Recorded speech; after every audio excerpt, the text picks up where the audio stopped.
बिस्मिल्लाहिर्रहमानिर्रहीम। स्टूडेंट, आज का जो हमारा टॉपिक है वो हमारे पास है एनालाइजिंग दी सेक्युलर ट्रेंड। ठीक है, अब सेक्युलर ट्रेंड हमारे पास कहाँ आ रहा था? जब हमने पढ़ा था कंपोनेंट्स ऑफ टाइम सीरीज़। तो हमने कितने components of time series discuss किए थे? 4, जिसमें फर्स्ट ऑफ ऑल हमारे पास सेक्युलर ट्रेंड आ रहा था। उसके बाद हमारे पास आ रहा था seasonal variation, cyclical fluctuation and irregular and random variation. अब स्टूडेंट, जो सेक्युलर ट्रेंड हमने कल डिस्कस किया था उसमें हमने पढ़ा था कि ये लॉन्ग टर्म पीरियड होता है। ठीक है, और इसमें आपके पास क्या होता है कि अगर ये डिक्रीज या इंक्रीज हो रहा है बट इसमें जो रेट ऑफ चेंज है वो हमारे पास कांस्टेंट रहता है। और सेक्युलर ट्रेंड जो होता है इसमें कम अज़ कम अगर आप ईयर्स ऐड कर रहे हो, ले रहे हो, तो वो 10 ईयर से कम ना हो। तो ये बेसिकली जो हमारे पास सेक्युलर ट्रेंड है ये लॉन्ग टर्म से रिलेट करता है। अब student, analysing the secular trend हमारे पास जो आ रहा है, हम कहते हैं कि अगर हमने एनालाइज करना है ट्रेंड कंपोनेंट को, involves its measure and elimination from the observed time series data। अब उसमें हमारे पास क्या है कि analysing of the trend component, अगर हमने एनालाइज करना है ट्रेंड कंपोनेंट्स को, इन्वॉल्व इट्स मेजरमेंट और elimination of the observe time series data, कि हमने क्या करना है, उसमें क्या चीज़ एलिमिनेट करनी है, उसको हमने कैसे मेजरमेंट करना है, ये जो चीज़ें इन्वॉल्व है ना टाइम सीरीज डेटा में, वो हम इसमें डिस्कस करेंगे। To measure a trend which can be represented by the straight line and some type of the smooth curve, the following method. अब हमारे पास क्या होता है स्टूडेंट, यहाँ जो हम डिस्कस करेंगे ना, देखिए हमारे पास 4 मेथड होंगे हमें एनालाइजिंग सेक्युलर ट्रेंड के लिए। जो स्ट्रेट, जिस तरह आप ये डेटा ड्रा कर रहे हो, ठीक है, आप इसको क्या कर लेते हो, कंबाइन कर लेते हो, तो वो जो स्ट्रेट लाइन ड्रा हो रही है तो ना, वो हमारे पास होती है ट्रेंड लाइन। अब हमने डिस्कस करना है, जो बेसिकली हमने मेन चीज़ डिस्कस करनी है वो हमारे पास आ जाते हैं इनके मेथड। ठीक है, the following methods are used. हमारे पास 4 मेथड हैं एनालाइजिंग सेक्युलर ट्रेंड मेथड के लिए। अच्छा स्टूडेंट, आपके पास एक तो कंपोनेंट्स पूछ लिए जाते हैं कि आपके पास पेपर में क्वेश्चन आ जाता है, शॉर्ट क्वेश्चन भी आ सकते हैं जिसमें पूछा जाता है कि how many components of time series. तो वो आपको पता है, हमने थोड़ा बहुत डिस्कस भी किया है, तो वो आप उस शॉर्ट में भी लिख सकते हो, डिस्कशन भी लिख सकते हो, जो कि 4 हैं। अक्सर आपसे ये पूछ लिया जाता है कि describe the method of analysing secular trend. ठीक है, अगर लॉन्ग में है तो फिर हमने लेंथी, जिस तरह मैं अब आपको ब्रीफली समझाऊंगी आपने वैसे डिस्कस करने। अगर शॉर्ट में है तो वो आपको पता होना चाहिए। How many method?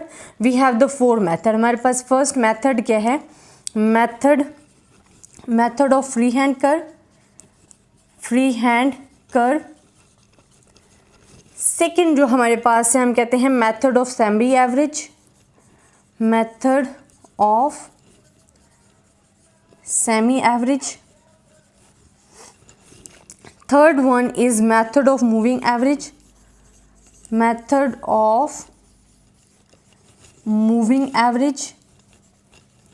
And the last one method of least square, method of least squares. अब स्टूडेंट, ये जो मेथड है ना, ये ज़्यादातर आपके नाम से, इनके जो नाम हैं उनसे ये डिस्क्राइब कर रहे हैं। देखिए, method of free hand curve क्या है कि इसमें आपको फ्री हैंड मतलब कर्व, आपको एक कर्व बनाना है फ्रीली, जिसमें आपको ज़्यादा बाउंडनेस नहीं दी जाएगी। आपको बता दिया जाएगा जी आपने कैसे करना है, कि आप वो प्लॉट कर रहे हो, ड्रॉ कर रहे हो, ठीक है, कि जो आपके पास डेटा गिवन है और उसमें से आप कर्व निकाल रहे हो, तो वो method of free hand curve होता है। इनको मैं ब्रीफली डिस्क्राइब करूँगी। मेथड ऑफ सेमी एवरेज क्या है कि जब हम डेटा को सेमी एवरेज है ना, दो साइडेड पे डिवाइड कर लेते हैं और फिर उनका जो एवरेज निकाल के, और हम अपना सेक्युलर ट्रेंड मेथड के ज़रिए हमने जो अपनी ट्रेंड लाइन मालूम करनी है उसको हम कहते हैं मेथड ऑफ सेमी एवरेज। फिर मेथड ऑफ मूविंग एवरेज क्या है कि हम मूविंग एवरेजेस को नोट करेंगे, जिसमें 3 ईयर्स मूविंग एवरेज आएगा, 5 ईयर्स मूविंग एंड 7, ये सब कुछ हम डिस्कस करेंगे मूविंग है। मेथड ऑफ लीस्ट स्क्वायर क्या है, जिस तरह हमने रिग्रेशन में पढ़ा था, लीस्ट स्क्वायर रिग्रेशन लाइन, ऐसे ही हम एक फार्मूला यूज़ करेंगे जो कि उस इक्वेशन के ज़रिए हमें जो ट्रेंड लाइन है वो बताएगा। ठीक है, फर्स्ट ऑफ ऑल जो स्टूडेंट हमारा पहला मेथड है वो हमारे पास आ जाए method of free hand curve. अब फर्स्ट ऑफ ऑल हम डिस्कस करते हैं पहले इसको। फ्री हैंड कर्व क्या होता है कि plot the given data on the graph paper and join the plotted points by the segment of straight line.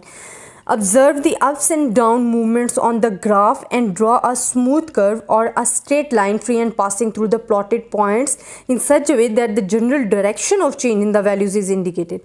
अब स्टूडेंट, हमारे पास क्या होता है फ्री हैंड कर्व में वो बेसिकली जो कह रहे हैं वो कह रहे हैं कि आपने क्या करना है कि जो भी आपकी वैल्यूज़ आ रही हैं, जिस तरह यहाँ हमारे पास क्या ईयर्स गिवन होते हैं, 2001 है, 2002 है, 2003 है, सो ऑन, ठीक है। इसी तरह यहाँ आपको वैल्यूज़ गिवन दे दी जाती हैं, जिनमें आप ले लो फर्स्ट 60 है, 120 है, 180 ऐसे। अब जो आपको वैल्यूज़ गिवन होंगी ना ट्रेंड लाइन की वाई की, ठीक है, वो आपने ड्रॉ कर लेनी है, ठीक है। सिंपली वो हमने क्या करनी है, अपना जो पॉइंट्स हैं जहाँ जहाँ वो पॉइंट्स आ रहे हैं हमने लिख लेने हैं, ठीक है। उन पे एक डॉट लगा देना। हमने यही कह दिया है कि plot the given data on the graph paper and join the plotted points by the segment of straight line. अब हमने क्या करना है कि इन पॉइंट्स को ज्वाइन कर लेते हैं, ठीक है। फिर ये जहाँ जहाँ से पॉइंट ज्वाइन हो रहे हैं उनके दरमियान से जो हम स्ट्रेट लाइन खींचेंगे उनको हम कहते हैं ट्रेंड लाइन। तो ये आपके पास फ्री हैंड कर्व होता है, जिसमें आपके पास जो वैल्यूज़ हैं वाई की, आप उसको डॉट के ज़रिए जो है लिख देते हो, जहाँ जहाँ वो आ रही हैं आप ड्रॉ करोगे पेपर पे और उसको फिर ज्वाइन कर लोगे और उनके दरमियान में से जो एक लाइन गुजरेगी वो हमारे पास क्या होता है, ट्रेंड लाइन होती है। अब वो हमारे पास क्या होता है, the line smooth our short term fluctuations. ये हमारे पास जो स्मूथ होती है शॉर्ट टर्म फ्लैक्चुएशन, जो भी चेंजेस आ रही है, फ्लैक्चुएशंस आ रही हैं, उनको बता रही होती है। The trend value for the given period can be read from the graph, हम कर सकते हैं। अब स्टूडेंट इसके एडवांटेजेस क्या हैं और डिसएडवांटेजेस क्या हैं, आप देखें। सबसे पहले तो एडवांटेजेस मैं लिखती हूँ कि ये हमारे पास क्या है, इजी मेथड है, इजी मेथड है। फिर सेकेंड एडवांटेज ये है कि क्विक मेथड है, बहुत इजीली आप जल्दी से इसको सॉल्व कर लेते हो। तो हमारे पास इजी मेथड है, क्विक मेथड है, और हमारे पास क्या है कि it will be close approximation to the mathematically based trend if drawn with care. ये मैथमेटिकली बेस्ड करते हैं, अगर हम इसे केयरली ड्रॉ कर सकते हैं तो फिर ये मैथमेटिकली बेस्ड जो है वो करेगा, ठीक है। अब इसके डिसएडवांटेजेस क्या हैं, हमारे पास जो डिसएडवांटेजेस आ रहे हैं वो हमने बताने हैं फ्री हैंड कर्व के। अक्सर आपसे शॉर्ट आंसर क्वेश्चन में ये पूछ लिया जाता है कि describe the advantages and disadvantage of free hand curve, describe the advantage and disadvantage of method of semi average. तो ये आपको पता होना चाहिए, इस वजह से मैं इनको साथ ऐड कर रही हूँ। अच्छा, डिसएडवांटेज क्या है कि ये रफ़ है एंड सब्जेक्टिव मेथड है, ठीक है। फर्स्ट हमारे पास क्या है कि रफली हम इसको डिस्क्राइब कर रहे हैं, एंड सब्जेक्टिव है, इसमें कोई ऑब्जेक्टिव टर्म नहीं नज़र आ रही, सब्जेक्टिव टर्म है, जैसे कि हम कह रहे हैं फ्री हैंड कर्व है। देन हम कहते हैं कि इसमें हमारे पास जो है हम कहते हैं कि सेकेंडली जो हम कह रहे हैं, as the drawing trend depends on individual judgement and experience, different person will draw the graphically trend at the different position with the different slope. Practice is needed to make a good fit, ठीक है। हमारे पास क्या है कि हम अगर एक पर्सन ड्रॉ कर रहे हैं वो अपनी जजमेंट यूज़ कर रहा है, दूसरा पर्सन ड्रॉ कर रहा है वो अपनी पर, तो हमारे पास डिफरेंट ट्रेंड लाइंस आ जाएंगी। बट गुड फिटनेस के लिए अगर हमने लाइन गुड फिट करनी है तो उसके लिए प्रैक्टिस मस्ट बी नीडेड है, और अगर आपको प्रैक्टिस है देन आप जाके, वरना अगर प्रैक्टिस नहीं है और आप फर्स्ट टाइम कर तो you can draw the wrong trend line, ठीक है। तो ये हमारे पास आ गया method of free hand curve, और ये हमारे पास फर्स्ट मेथड था एनालाइजिंग द सेक्युलर ट्रेंड के लिए, method of free hand curve. अब सेकेंड मेथड हम डिस्कस करते हैं जो कि मेथड ऑफ सेमी एवरेजेस है। अब student method of semi average में हमारे पास क्या है, हम इसको डिस्कस करते हैं। हम बात कर रहे हैं method of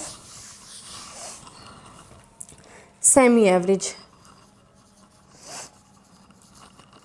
method of semi average. अब इसमें स्टूडेंट हमारे पास क्या आ जाता है कि हम कहते हैं कि divide the values in the series into 2 equal parts including the middle value in each half और omitting it altogether when the number of values is odd. इसमें हमारे पास कहते हैं कि हमने अपने डेटा को 2 वैल्यूज़ में डिवाइड करना है। हम कितने में करते हैं, 2 वैल्यूज़ जो हैं 2 हम कहते हैं 2 इक्वल पार्ट्स में डिवाइड करते हैं। कितने में, 2 इक्वल पार्ट्स में, ठीक है। और उनमें से क्या करते हैं, अगर नंबर ऑड है तो हमारे पास जो ईच हाफ जो है वो उसको हम ओमिट कर देते हैं, ख़त्म कर देते हैं, 0 के इक्वल ले लेते हैं। Find the average of the values in each part and place average value against the respective mid points of the 2 parts. Plot these 2 average values on the graph of the origin value. Draw a straight line connecting with 2 points and extend to the line cover the whole series. अब main ये मैं आपको समझाती हूँ कि क्या कह रहे हैं कि आपने जी डेटा है आपके पास, फॉर एग्जांपल मैं आपको बता देती हूँ कि मेरे पास डेटा जी गिवन है, यहाँ से मैं ले लेती हूँ डेटा। अब मेरे पास डेटा गिवन है जी 90, 75 या 73 कर लें, 90, 74, 90, 75, 90, 76, 1977, ये मेरे पास डेटा गिवन होगा जैसे कि आपको एग्ज़ाम्स में गिवन होता है 79 एंड 1980। आपको इनका प्रॉफिट गिवन है 97, इसी तरह 100, 90, 83 एंड 105, 112 एंड 120। अब स्टूडेंट आप कह रहे हो अपने थ्योरी में कि हम डेटा को 2 इक्वल पार्ट्स में डिवाइड कर लेते हैं। अब देखिए 1 2 3 4 5 6 7 8 है, मीन 4 में हम डिवाइड कर लेते हैं। तो ये हमारे पास आ जाएगी 4 वैल्यूज़ यहाँ आ जाएंगी एंड 4 वैल्यूज़ यहाँ आ जाएंगी। हमने इनका सम लेना है, हमने क्या लेना है, इनका टोटल लेना है। तो जब आप टोटल लोगे तो आपके पास आएगा 372।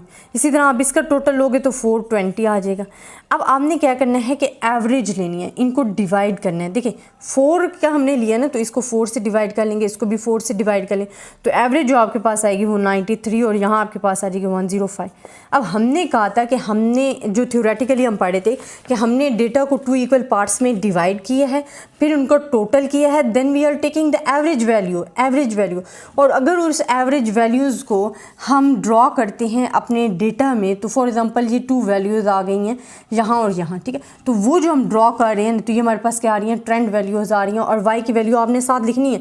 जिस तरह 85 यहाँ आ गया है, फिर 95 आ रहा है, 100 आ रहा है, फिर 90 आ रहा है, 83 आ रहा है, फिर 105 आ रहा है, ठीक है, 112 आ रहा है, 120 आ रहा है। तो ये जो पॉइंट्स हैं ना, ये आपने वाई के पॉइंट्स हैं जो आपने लिखने हैं।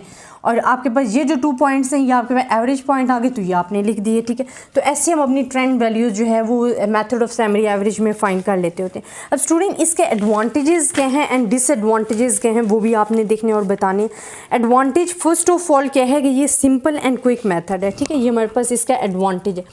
एडवांटेज हमारे पास क्या है सेमी एवरेज का, वो क्या है कि हमारे पास ये फर्स्ट ऑफ ऑल क्या है, सिंपल है मेथड, हमारे पास सिंपल है, कोई मुश्किल नहीं है कि आप इक्वल पार्ट्स में डिवाइड कर रहे हो, उसका सम ले रहे हो और उसको डिवाइड कर रहे हो और फिर उन्हीं पॉइंट्स को आप प्लॉट कर रहे हो ग्राफ में। तो सिंपल एंड क्विक मेथड है, आपके पास क्या है, सिंपल एंड क्विक मेथड है। सेकेंडली आप इसको कह रहे हो कि आपके पास जो भी रिजल्ट आ रहा है, it gives an entirely objective result when the trend is a straight line. तो ये आपको सब्जेक्टिव रिजल्ट नहीं दे रहा बल्कि ऑब्जेक्टिव रिजल्ट दे रहा है। इसे सॉल्व करके हम लिख रहे हैं ऑब्जेक्टिव रिजल्ट। तो इसकी वैल्यूज़ जो है आपके पास फ्री हैंड कर्व से ज़्यादा होती है।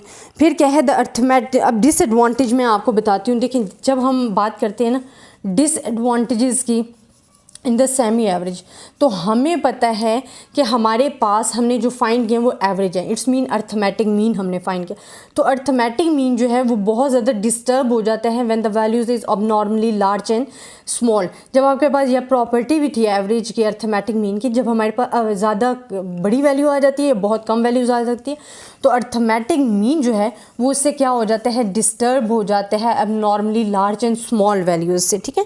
तो हम कहते हैं arithmetic mean which is use to average the observe values is greatly affected by normally large and small value. This method is suitable when the trend is linear और nearly linear. तो ये हमारे पास मेथड आ गया है, method of semi average. अच्छा student, ये तो हमने फाइंड की है वैल्यूज़, हमारे पास आगे जी हमने कहा इवन नंबर के लिए।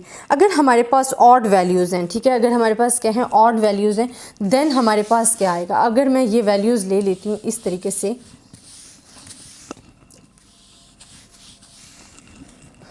अगर मेरे पास ये वैल्यूज़ आ जाती हैं, फॉर एग्जांपल मैं अब ले लेती हूँ 90, 81 आ गई मेरे पास, ठीक है। अब मेरे पास 80 है, 97 है, 100 है, 90 है, ठीक है, ये मेरे पास वैल्यूज़ है। अगर मैं इन्हीं को चेंज कर दूँ वैल्यूज़, फॉर एग्जांपल मेरे पास वैल्यूज़ चेंज आ जाती हैं। अब मेरे पास ऑड नंबर आ गए तो मेरे पास क्या आ जाएगा, फॉर एग्जांपल यहाँ वैल्यूज़ है 276 है, 270 है, 260 है, 286 है, ठीक है। एंड इधर आपकी कोई भी वैल्यूज़ आप लिख लो, फॉर एग्जांपल 180, देन हमारे पास क्या है 321, 351, 348 एंड 346। आपके पास जब ये वैल्यूज़ आ सकते हैं, इसमें 1 2 3 4 5 6 7 8 9 वैल्यूज़ हैं। अब हमने 4 इक्वल पार्ट्स में डिवाइड करना है, तो इट्स मीन आप ये ले रहे हो, इस वैल्यूज़ को आप काट दोगे एंड देन आप कौन सी वैल्यूज़, ये तो आप इसमें इस वैल्यूज़ को इग्नोर कर देते हो, ठीक है। फिर अगर आप इनका टोटल लेते हो, क्योंकि हम टोटल और फिर एवरेज लेते हैं, जब आप टोटल लोगे तो आपके पास आ रहा है 1092 और यहाँ टोटल ले रहे हो तो आपके पास 1366 आ रहा है। इसकी एवरेज लो तो आपके पास एवरेज क्या आ जाएगी, यहाँ हमारे पास 273 आ जाएगा और यहाँ मेरे पास क्या आ जाएगा 341.5, वही हम 4 से डिवाइड कर रहे हैं, ठीक है। अब स्टूडेंट आपके पास फिर वही 2 पॉइंट्स आ गए हैं जो कि एवरेज पॉइंट है, आपने प्लॉट करनी है अपने ग्राफ पेपर में, और जो आपके पास सिंपली वाई की वैल्यूज़ है हमने उनको ड्रॉ करने हैं। फिर वो आपको फ्लक्चुएशंस बताएगा, आपकी ट्रेंड लाइन आपको डिस्क्राइब करेगी कि ये कहाँ लेस हो रहा है, कहाँ डिक्रीज़, कहाँ इंक्रीज़। तो वो जो फ्लक्चुएशंस है ना, तो ये मेथड के ज़रिए हम मेथड ऑफ सेमी एवरेज के ज़रिए फाइंड कर लेते हैं। तो ये तो स्टूडेंट हमने पढ़े हैं 2 method of the analysing the secular trend के। इंशाल्लाह नेक्स्ट हम डिस्कस करेंगे 2 मोर, वो नेक्स्ट वीडियोज़ में मैं आपको पढ़ाऊँगी ताकि हम उसको डीपली डिस्कस कर चुके हैं। आई होप स्टूडेंट आपको पसंद आया होगा मेरा लेक्चर। अगर इसमें कोई प्रॉब्लम हुई तो मुझसे डिस्कस कर सकते हैं। एनालाइजिंग ऑफ सेक्युलर ट्रेंड के जो लास्ट 2 मेथड है वो इंशाल्लाह हम अपनी नेक्स्ट वीडियोज़ में डिस्कस करेंगे। तब तक के लिए अल्लाह हाफिज़।